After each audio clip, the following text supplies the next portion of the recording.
பொங்கல் அப்போ அம்மா எப்போவுமே வருஷம் வருஷம் தவறாமல் இந்த காரக்குழம்பு வச்சுருவாங்க. வெண்பொங்கலுக்கு பெஸ்ட்டு காம்பினேஷன்லாம் இந்த காரக்குழம்பா தாங்க இருக்கும். புளியில்லா காரக்குழம்பு எப்படி நிறையா செய்கிறீங்க அப்படின்னா ஒரு தேங்காய் ஃபுல்லாக எடுத்துக்கோங்க. இல்லை கம்மியாக போதுன்னா ஒரு மூடி மட்டும், ஒரு தேங்காயில் ஒரு மூடி மட்டும் எடுத்துக்கோங்க. கொஞ்சமாக சோம்பு, ஒரு 10 சின்ன வெங்காயம். அம்மா வந்து ஒரு 10 தக்காளி எடுத்துக்கிட்டாங்க. அதையும் அரைச்சி அந்த தேங்காய் விழுதோடையே சேர்த்துக்கலாம். அரைச்சி பாத்திரத்தில் ஊற்றிக்குங்க. உங்களுக்கு என்ன காய் பிடிச்சிருக்கோ இந்த பொரிக்கிற காய் எல்லாமே போட்டுக்கலாம்.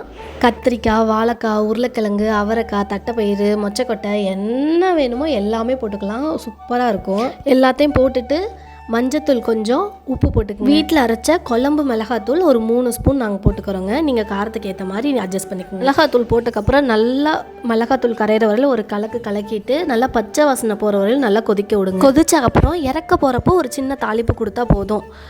தாளிக்கிற பாத்திரத்தில் கடுகு, உளுந்தம்பருப்பு, சோம்பு, கருவேப்பிலை போட்டு பொரிஞ்ச உடனே குழம்புல எடுத்து ஊற்றிடுங்க.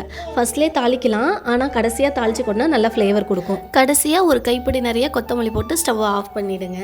அவ்வளோதாங்க. சூப்பரான புளி இல்லாத காரக்குழம்பு எங்கள் அம்மாவோட ஸ்டைலில் ரெடி. அடுத்து வேறு என்னங்க, இலையை போட்டு வெண்பொங்கலை வச்சு சும்மா காயோட குழம்பு அள்ளி அதில் ஊற்றி சும்மா குழப்பி அடித்தா அப்படி இருக்குங்க.